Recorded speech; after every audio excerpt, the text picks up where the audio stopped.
కానీ అంటే నిన్న ఏం చేశారంటే కొంచెం పైపు ఊడదేసటం వల్ల రాలేదు అది.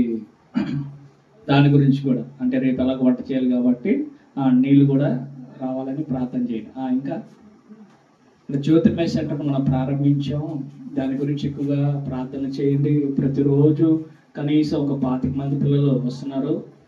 ఒక మంచి టీచర్ని ఏర్పాటు చేసాం, గ్రే స్కూల్లో పనిచేసేటువంటి ఆమెని ఏర్పాటు చేసాం. మనకు తెలియకపోతే పరిమిలానే నేను అడిగా, ఏ ఊరైనా ఉంటే చెప్పమ్మా అంటే గ్రే స్కూల్లో ఉండే ఒక ఆమె నెంబర్ ఇచ్చింది. ఆ అమ్మాయి ధరని, ఆమెకు ఫోన్ చేసి కనుక్కోగా ఆమె వస్తుంది. పిల్లలు కూడా చక్కగా నేర్చుకుంటున్నారు, చాలా సంతోషం.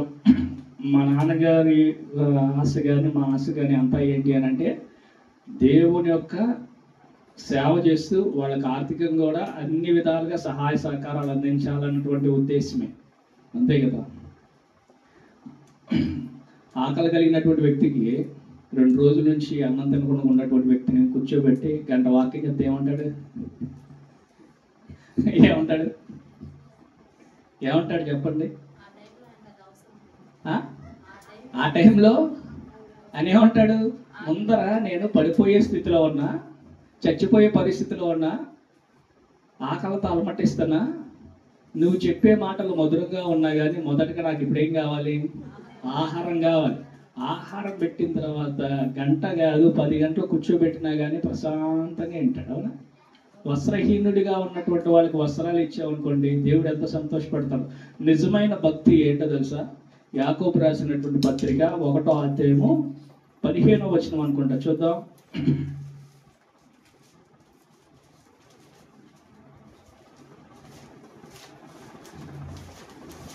యాకోబు రాసినటువంటి పత్రిక 1:12 నుంచి చూద్దాం. విధవరాండ్రను చిన్నపిల్లలను ఆదరించుటయే అనేటువంటి మాట ఒకటి ఉంటుంది. యాకోబు రాసినటువంటి పత్రిక రైట్ చదువు. 27వ వచనం. తండ్రి అయిన దేవుని ఎదుట పవిత్రమును నిష్కలంకమునైన భక్తి ఏదనగా దిక్కులేని పిల్లలను విధవరాండ్రను వారి ఇబ్బందులలో పరామర్శించుటయు ఈ లోక మాలిన్యం అంటకుండా తన్ను కాపాడుకున్నటయే భక్తి. హల్లెలూయా. ఏంటంట? విధవరాండ్లను, తల్లిదండ్రులు లేనటువంటి వారిని ఆదరిస్తే అదే నిజమైనటువంటి భక్తి. కాబట్టి మన చేతనైనంత వరకు మనం హెల్ప్ చేయాలి. ఏం చేయాలి? హెల్ప్ చేయాలి. ఇంకా చాలా మంది ఏం చేస్తారు తెలుసా? మన సంఘంలో ఇంత ఉంది కదా, ఇంత అవసరం ఉంది కదా, వాళ్ళకి ఏమన్నా పెళ్లి రోజు పుట్టినరోజు వాళ్ళకి వచ్చినప్పుడు వాళ్ళు ఏం చేస్తారు తెలుసా? ఆహార పట్టాలు తీసుకెళ్ళి ఊర్లో ఉన్న వాళ్ళందరూ పంచి పెడతారు. ఏం చేస్తారు? ఊర్లో ఉన్న వాళ్ళందరూ పంచి పెడతారు. మనం ఇక్కడ ఇంత కష్టపడుతున్నామా? మరి మన వాళ్ళకి ఇవ్వాలి ఒకటిదా? ఈసారి మీరు ఏం చేస్తారు చెప్పనా? మీ కుటుంబంలో ఎవరికైనా బర్త్డేస్ వచ్చినా, వివాహాలు, యానివర్సరీ వచ్చినా మీరేం చేయాలి తెలుసా? మీరు వండుకునేటువంటి వంటలో కొంచెం వీళ్ళు కూడా ఎక్స్ట్రా వండి తీసుకొని రావాలి. ఎంత తింటారు మా ఆంటీలు? కేజీన్నర కన్నా ఎక్కువైతే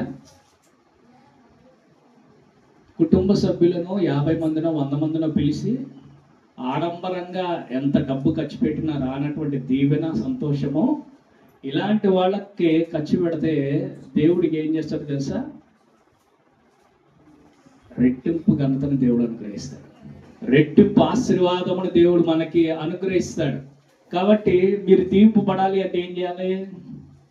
మీ పిల్లలకి బర్త్డే అనుకో, స్కూల్లో అందరికీ చాక్లెట్లు పంచి పెడతారు కదా, ఇక్కడ కూడా వచ్చి ఏం చేయాలి? చాక్లెట్లు పంచి పెట్టాలి. మరి ఇంటి దగ్గర కేక్ కట్ చేసినప్పటికీ ఏం చేయాలి? ఎంతో ఆశీర్వాదం, ఎంతో దీవెన. కాబట్టి దాని గురించి కూడా ఎక్కువగా ప్రార్థన చేయవలసిందిగా ప్రేమపూర్వకంగా కోరుతున్నాం. ఇంకా మనకి దేవుడు వ్యాధి గురించి ఎక్కువగా ప్రార్థన చేయండి. సంఘంలో ఎంతో మంది అనారోగ్యంగా ఉన్నారు, దేవుడు వారిని ముట్టి స్వస్థపరిచేటట్టుగా ఎక్కువగా ప్రార్థన చేయవలసిందిగా ప్రేమపూర్వకంగా కోరుకుంటున్నాం. ఇంకా దేవుని యొక్క పరిచర్య చేసినప్పుడు సాతానుడు ఏదో రీతిగా గలిబిలి పెట్టాలని కూడా చూస్తూ ఉంటాడు. నిన్నటి దినాన చెట్లు కట్ చేస్తున్నప్పుడు ఆ మిషన్ గట్టిగా పట్టుకొని ఆ చెట్టు దగ్గర కాలు పెట్టి కోస్తూ ఉన్నాడు. ఎదరేమో నుయ్యుంది బావి. ఆ బావి దగ్గరికి వస్తున్నప్పుడు ఏమైంది అని అంటే అటువైపు వాళ్ళు గట్టిగా లాగినప్పుడు ఆ చెట్టు ఒక్కసారి వెనక్కి వచ్చింది. అలాంటప్పుడు ఏమైంది అని అంటే తన చేతిలో ఉన్నటువంటి మిషన్ ఇక్కడ కొంచెం కోసుకుంది, మళ్ళా ముళ్ళ కంప కూడా కొంచెం అంటుకుంది. ఆ బావిలో పడాల్సినటువంటి వ్యక్తి కాస్త పక్కన పడిపోయింది.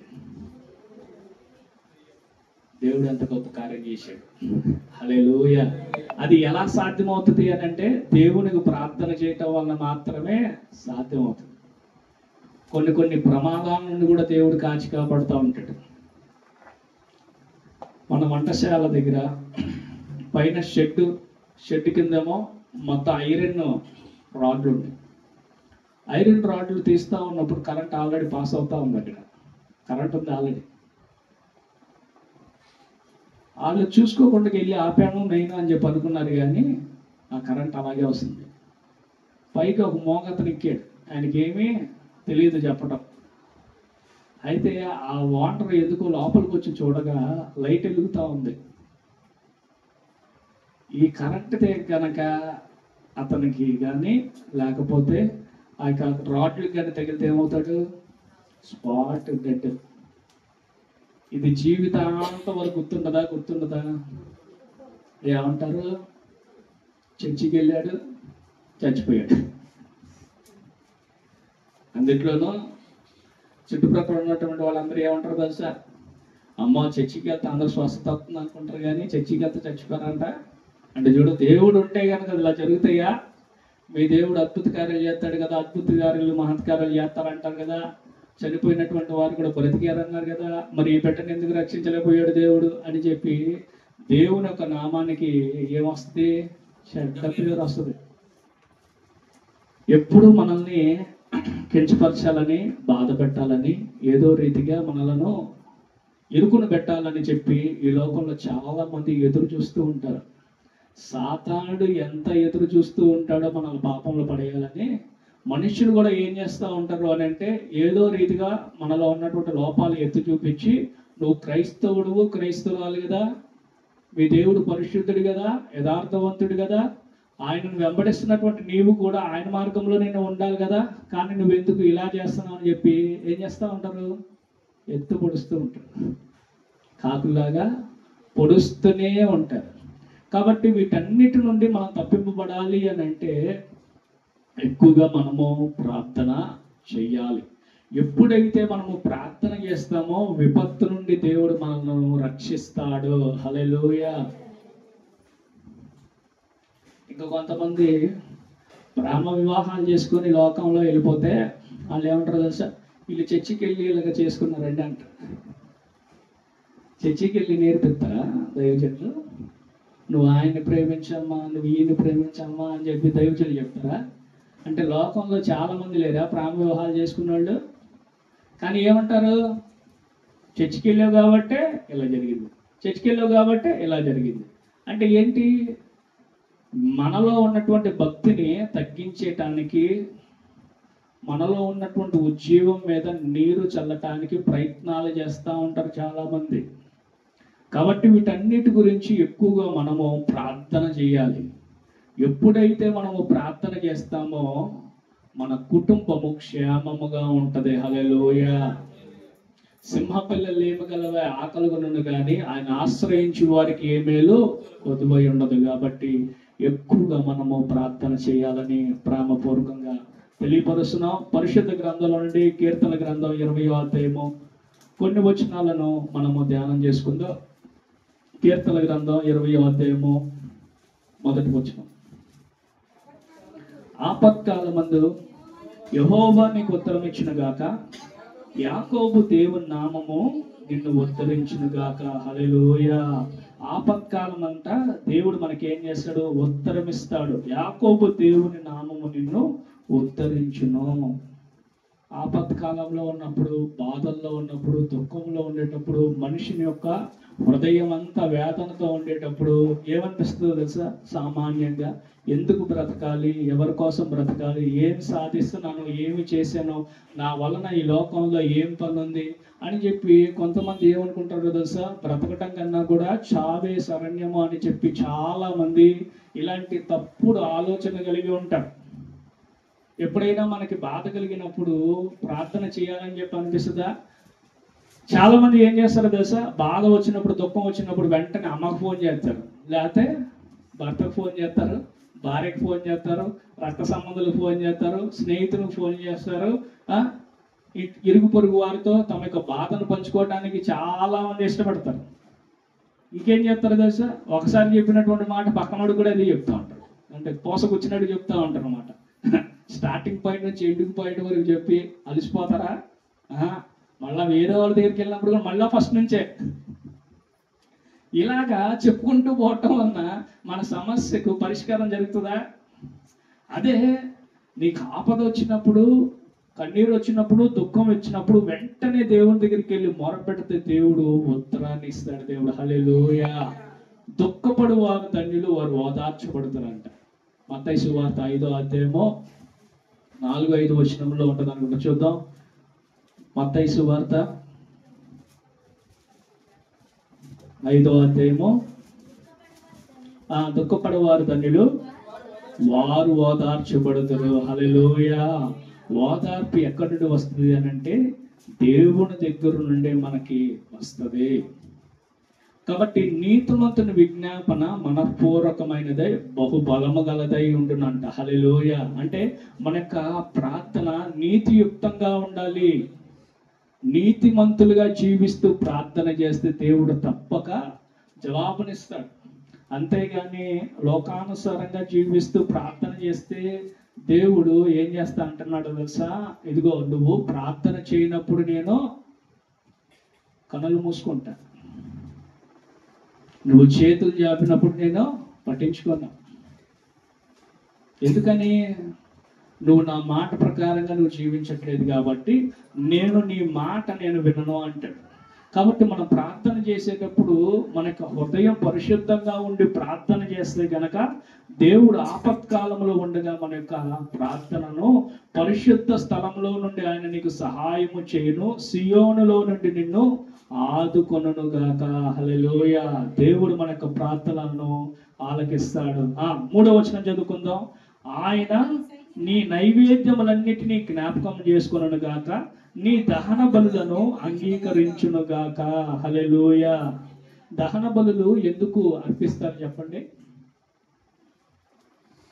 దహన బలులను పూర్వకాలమందు పాత నిబంధన టైంలో అర్పించేవాళ్ళు.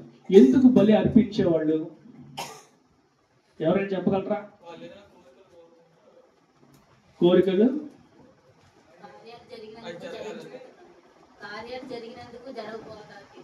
కార్యాలు దేవుడికి కృతజ్ఞతాస్తుతులు చెల్లించడానికి దహన బలులు అర్పించేవాళ్ళు. హల్లెలూయా. నోవా టైంలో కూడా గొప్ప జలప్రలయం వచ్చింది. గొప్ప జలప్రలయం వచ్చినప్పుడు 40 దినాలు పగలు రాత్రులు ఫుల్గా వర్షం వచ్చింది. భూమి మీద ఎవ్వరు లేకుండా గడిపారు.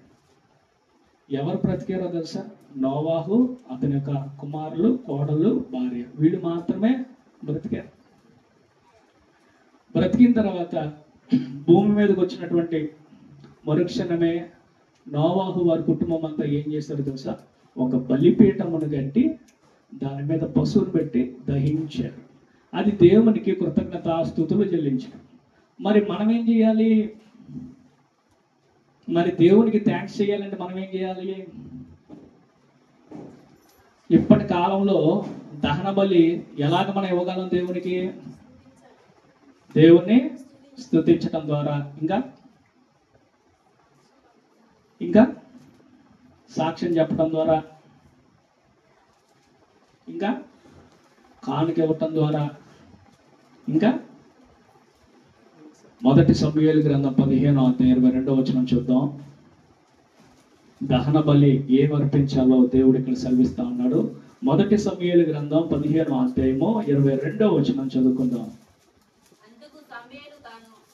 అందుకు సమూయేలు తాను సెలవిచ్చిన ఆజ్ఞను ఒకడు గైకొనుట వలన యెహోవా సంతోషించున్నట్లు ఒకడు దహన బలులను అర్పించుట వలన ఆయన సంతోషించిన ఆలోచించుము.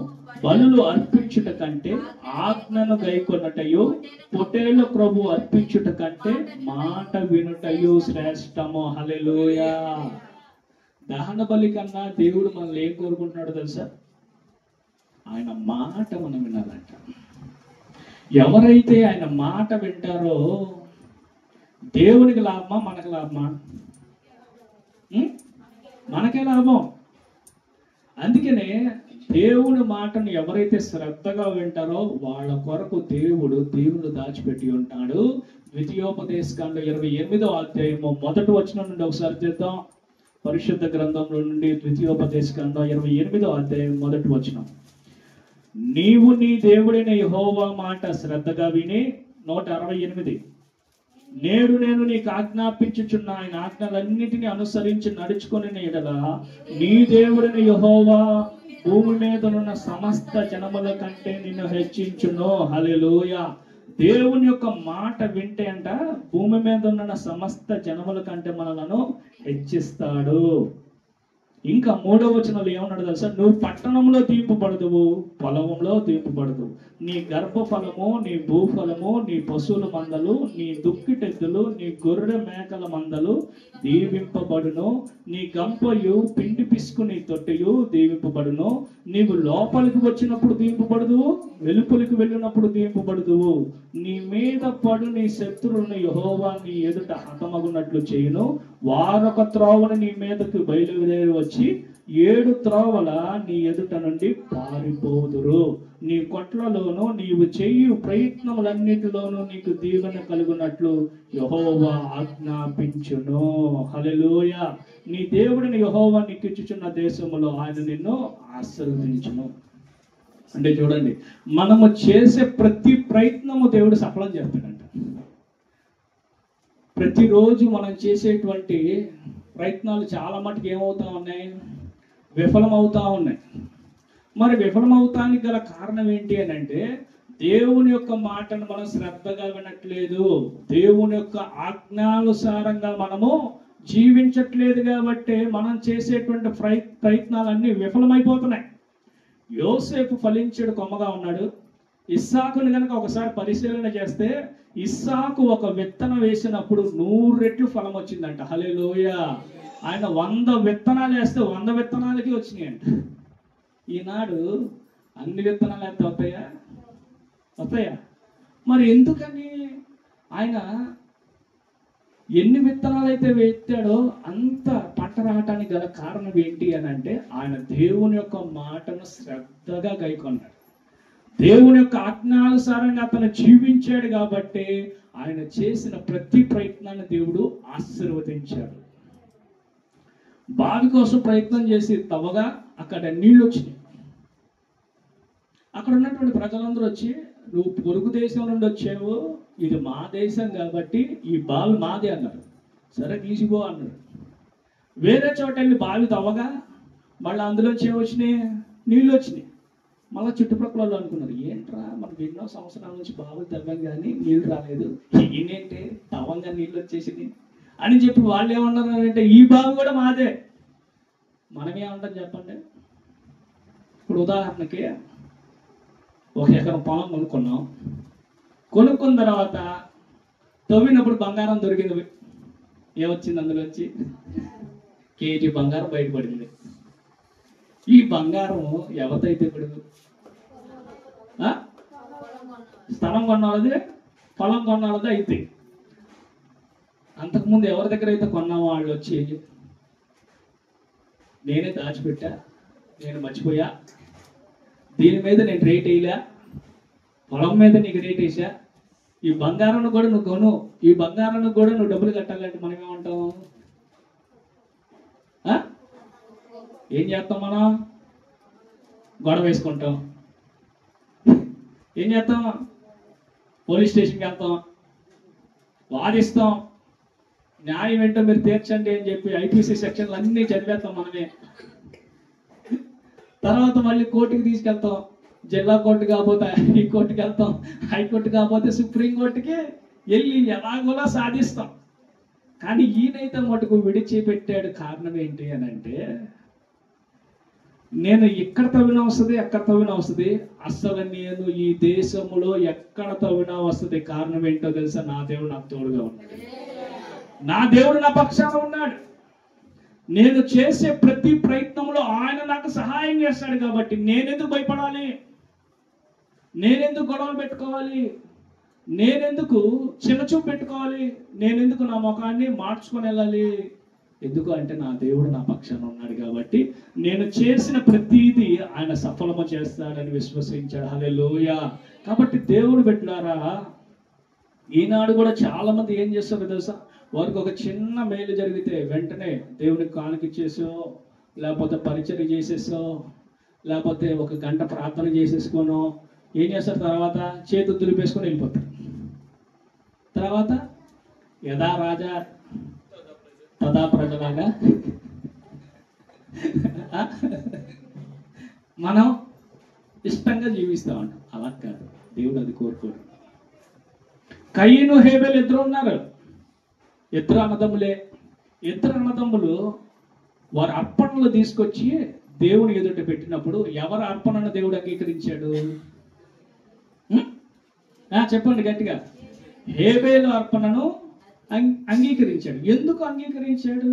కయీను యొక్క అర్పణను దేవుడు అంగీకరించకుండా హేబెలు యొక్క అర్పణను ఎందుకు అంగీకరించాడు అంటే, తమ్ముడు అన్న కన్నా తమ్ముడు చాలా డబ్బులు విలువ చేసి తీసుకొచ్చాడా? కాదు, వారు కలిగి ఉన్న దాంట్లోనే శ్రేష్టమైనది తీసుకుని వచ్చారు. హల్లెలూయా.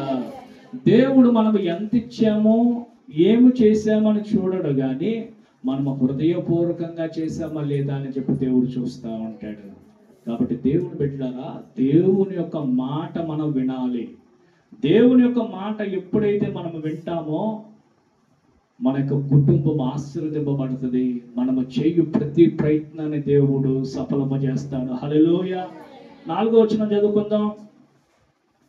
4వ వచనం. నీ కోరికను సిద్ధింపజేసి నీ ఆలోచన యావత్తును సఫలపరచునుగాక. హల్లెలూయా. మనకి కోరికలు ఉన్నాయా లేవా? ఏమేమి కోరికలు ఉన్నాయి చెప్పండి? ఈ మధ్యాహ్న కాల సమయంలో దేవుడు నెరవేర్చడానికి సంసిద్ధంగా ఉన్నాడు. బిడ్డలకు మంచి చదువు రావాలి, మీ అబ్బాయి పెళ్ళి అవ్వాలి, దేవుళ్ళు ఎదగాలి, మంచి మార్కులు రావాలి, అప్పులు తీరాలి, ఇంకా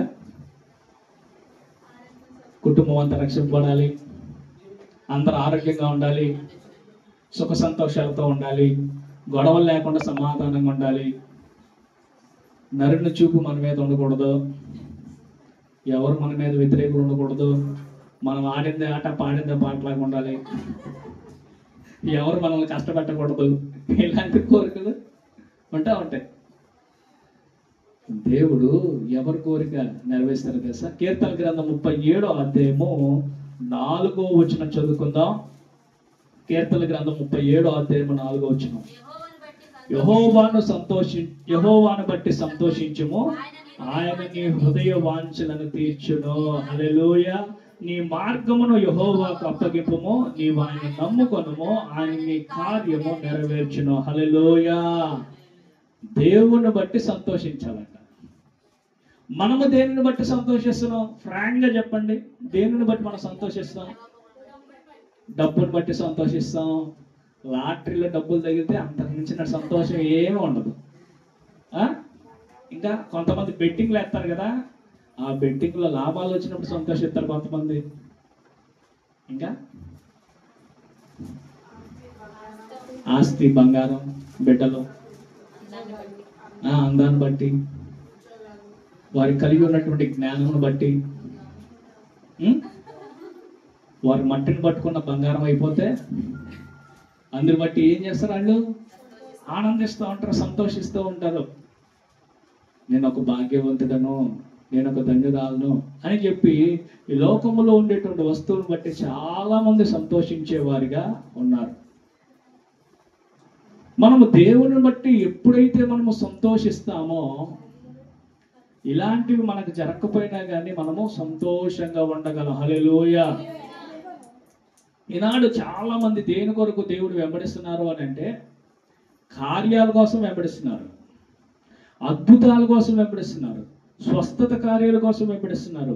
వారు అనుకున్నటువంటి కోరికలన్నీ నెరవేరాలని చెప్పి చాలా మంది వెంబడిస్తున్నారు. కానీ దేవుణ్ణి నిజంగా హృదయపూర్వకంగా వెంబడిస్తే వారి హృదయంలో ఉన్నటువంటి కోరికలే కాకుండా దేవుని ప్రణాళికలో ఉన్నటువంటి కోరికలన్నింటినీ దేవుడు నెరవేరుస్తాడు. హల్లెలూయా. మనకన్నా దేవుడు గొప్ప ప్రణాళిక కలిగి ఉన్నాడు.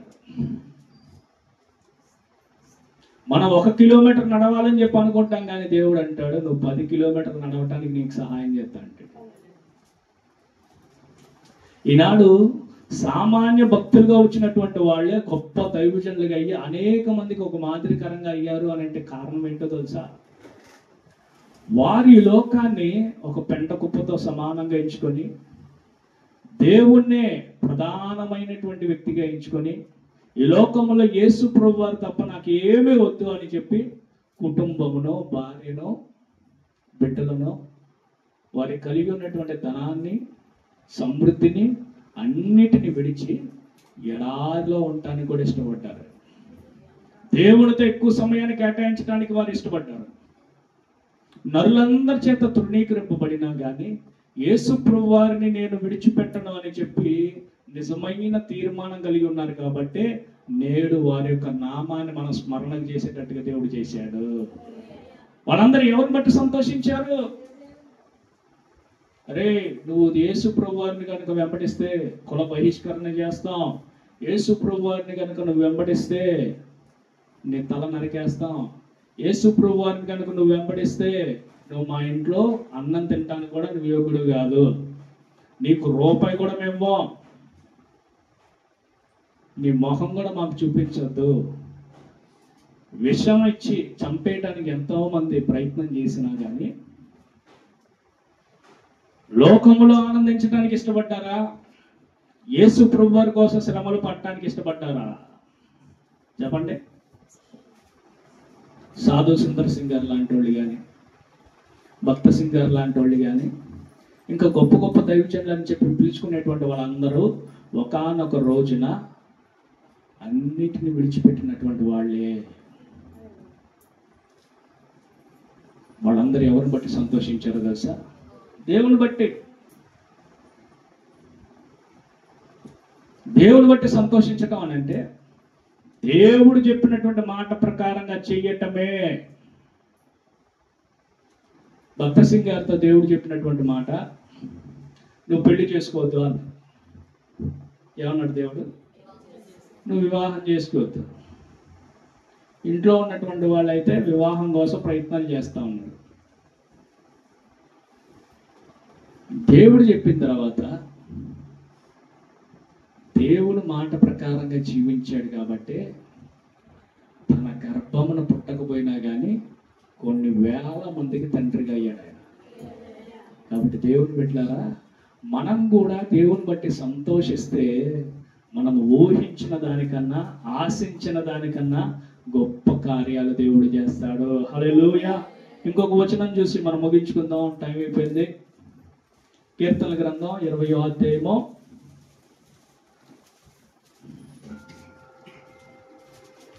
7వ వచనం చదువుకుందాం.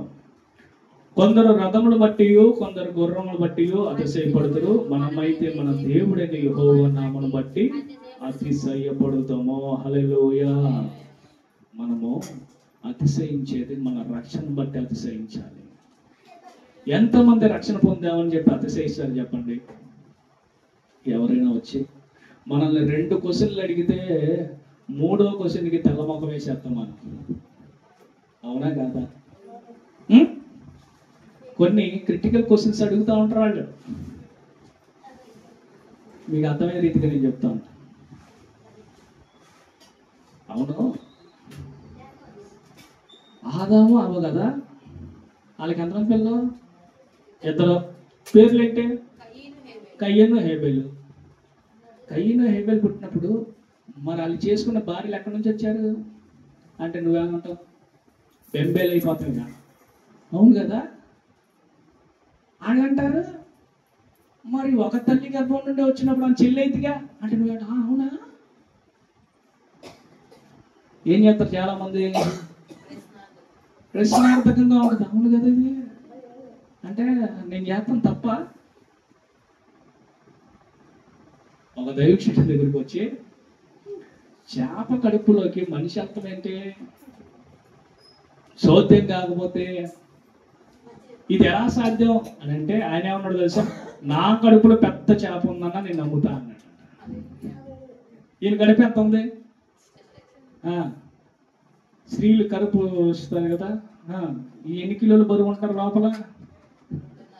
2.5 3 5 వేసుకో. 2.5 3 చేప ఎన్ని కిలోలు ఉంటుంది? ఎన్నో కిలోలు బరువు ఉంటుంది. యేసుప్రభు వారిని వెంబడిస్తున్నప్పుడు ఎన్నోసార్లు అవమానాలు వస్తూ ఉంటాయి. ఏంటి శంఖలో పెట్టుకుని వెళ్తుంది అయ్యా బైబిల్ భక్తి పర్వాలు అంటారా? అలాంటప్పుడు ఏం చేస్తారు తెలుసా? అమ్మ ఇటువైపు వెళ్తా ఉంటే నన్ను తిడతా ఉన్నారు కదా వెళ్ళిపోతానులే. ఎక్కడైనా జాబ్ ఇంటర్వ్యూకి వెళ్ళినా ఏం వెళ్ళినా కానీ యేసుప్రభు వారిని నమ్ముకున్న వాళ్ళకి కాకుండా బయట వాళ్ళకి ఇస్తూ ఉంటారు. ఈనాడు చాలా మంది ఏం చేస్తున్నారు తెలుసా? వాళ్ళ యొక్క పేర్లు డేవిడ్, అబ్రహాము, యాకోబు అయితే అప్పన్న, అప్పారావు, యాంకన్న ఇవన్నీ చేసుకుంటూ ఉన్నారు. కారణం ఏంటి అని అంటే అమ్మో జాబ్ కన్నా దేవుడు దేవుందిలే. ఇంటికి వెళ్ళిన తర్వాత ఈ పేరు పక్కన పెట్టి అబ్రహాముని పెట్టుకుంటే ఎదరా అంటే వాళ్ళు డబ్బు కోసం ఎవరు నమ్ముతున్నారు ఈనాడు? మనం అలా ఉండకూడదు. మనల్ని ఎంతమంది నిందించినా, బాధ పెట్టేటువంటి మాటలు మాట్లాడినా దేవుని గణపరిచేటట్టుగా మనం నిలబడి మాట్లాడాలి. ఎంతమంది చిక్కులు పెట్టి మాట్లాడినా కానీ తెలివిగా మనం వాళ్ళకి సమాధానం చెప్పాలి. ఇలాంటి కుశల ప్రశ్నలు అడిగినప్పుడు మన తెల్లముఖం వేయటం కాదు కానీ, ఆర్గ్యుమెంట్లు చేయటం కాదు కానీ, వాళ్ళతో గొడవ పడటం కాదు కానీ, శాంతంగా ఉండి దేవుని యొక్క ప్రసన్నతను మన వారికి అందించేవారిగా ఉండాలి. వారి నోటి నుండి యేసుప్రభు వారు గొప్ప దేవుడు అనేటట్టుగా సాక్ష్యము చెప్పాలి. చివరిగా ఒక మాట చెప్పి నేను ముగిస్తాను. సతీష్ కుమార్ గారు అందరికీ తెలుసు కదా. ఆయన స్నేహితుడు నిజమైన దేవుడు యేసుప్రభు వారు కాదు అని చెప్పి వాదిస్తున్నాడు. ఈయన అన్నాడు, లేదు యేసయ్యే సర్వశక్తి గలవాడు, మన పాపాల కోసం మరణించాడు, శిలువలో బలియాగమయ్యాడు, 3వ దినాలు లేచాడు, ఎవరైతే విశ్వసిస్తారో ఎవరైతే మరణిస్తారో వారు కూడా లేపబడతాడు, యేసుప్రభు 2వ రాకడలో వస్తాడు అని చెప్పి ఎన్ని మాటలు అన్నా దానికి వ్యంగ్యంగా మాట్లాడటం, తిట్టడము, భయంకరంగా దూషించటం, పిచ్చి బూతులు మాట్లాడటం ఇవన్నీ చేస్తా ఉన్నాడు. ఇవన్నీ విన్నాడు. నేను చివరికి ఒక ప్రశ్న అడుగుతాను నేను అన్నాడు సతీష్ కుమార్ గారు. ఏంటి అడుగు అంటే, యేసయ్యే నిజమైన రక్షకుడు, యేసయ్యే సత్యవంతుడు ఎలా చెప్తున్నావు అని అంటే, ఇందాక నుంచి మనం ఆర్గ్యుమెంట్ చేస్తున్నప్పుడు నువ్వు బూతులు ఆడావు కానీ నేను ఒక్క బూతు కూడా ఆడలా. ఇందును బట్టి నా దేవుడికి నేను భయపడుతున్నా. నా దేవుడు బూతులు ఆడద్దు అన్నాడు కాబట్టి నేను బూతులు ఆడలా. నా దేవుడు పరిశుద్ధుడు కాబట్టి నేను పరిశుద్ధంగా ఉంటున్నా. నువ్వైతే సినిమాలు చూస్తున్నావు, నువ్వైతే సిగరెట్లు తాగుతున్నావు, నువ్వైతే మందు తాగుతున్నావు, నువ్వైతే లోకానుసారంగా జీవిస్తున్నావు, నేనైతే పరిశుద్ధంగా ఉన్నాను అన్నాడు. అంతే. ఈ మాటతో ఇంకేమన్నా ఈ లోకములో కూడా మనము దేవుడే నిజమైన రక్షకుడు అని చెప్పాలి అని అంటే మన యొక్క స్వభావం వల్లనే పరిశుద్ధంగా జీవిస్తూ మాత్రం మనం చెప్పగలమేమో. అంతేగాని పేద కుటుంబంలో పుట్టానండి దేవుడు 3 అంతస్తుల బిల్డింగ్ ఇచ్చాడంటే అవునా, ముఖేష్ అంబానీ ఇంటికి వెళ్ళావా అంటారా? దుబాయ్లో బుర్జ్ ఖలీఫా పెద్దది, ప్రపంచంలోనే నంబర్ 1 అది. మరి అందరూ దేవుని నమ్ముకోలేదుగా. మనం ఏం చెప్పాలో తెలుసా? మన బ్రతుకును వివరించాలి. అలాగే దేవుడు మనలో కలిగించినటువంటి ఆశను వివరించాలి. అంతకుముందు నేను పాపిని, అంతకుముందు నేను దేవునికి వ్యతిరేకంగా జీవించాను, ఎంతో మందిని కొట్టాను, దూషించాను, హింసించాను, చెడ్డ మాటలు పలికాను, బూతు మాట్లాడాను, నేను చేయరానటువంటి పనులు నేను చేశాను. నా దేవుడు వాటన్నిటి నుండి నాకు విడుదల కలగజేశాడని ఎవరైతే చెప్తారో వాళ్ళే దేవుని బట్టి సంతోషిస్తున్నటువంటి వాళ్ళు మాత్రమే దేవునికి నిజమైన సాక్షులుగా నిలబడగలరు. కాబట్టి దేవుడు పెట్టారా, దేవుడు అంటున్నాడు, నీ కోరికను నేను సిద్ధింప చేయబోతున్నా, నీ ప్రార్థన నేను సఫలము చేయబోతున్నా. నువ్వు చేయవలసింది ఏంటో తెలుసా? నా మాట శ్రద్ధగా విని నా ఆజ్ఞానుసారంగా జీవించాలని చెప్పి దేవుడు కోరుకుంటా ఉన్నాడు. మనందరము ఆయన ఆజ్ఞానుసారంగా జీవించి దైవతలు పొందుకునేటట్టుగా ఆయన కృప మనందరి మీద ఉంచునుగాక. ఆమేన్. ప్రార్థన చేసుకుందాం. ప్రతి ఒక్కరం 2 నిమిషాలు ప్రతి ఒక్కరము అయ్యా జ్ఞాపకం చేసుకోండి. దహన బలులు అర్పించటం కన్నా కూడా నీ మాట, నీ ఆజ్ఞ గైకొనటమే శ్రేష్టమని మీరు సెలవిస్తా ఉన్నారు. నీకు దశభాగాలు ఇస్తూ, మొక్కుబళ్ళు చెల్లిస్తూ, నీకు సన్నిధిలో పరిచర్య చేస్తూ, నీ మాట వినకుండగా, నీ ఆజ్ఞానుసారంగా నేను జీవించకుండగా, నేను శ్రద్ధగా వచ్చినా కానీ అది వ్యర్థమే అని మీరు సెలవిస్తా ఉన్నారయ్యా. నన్ను జ్ఞాపకం చేసుకోండి.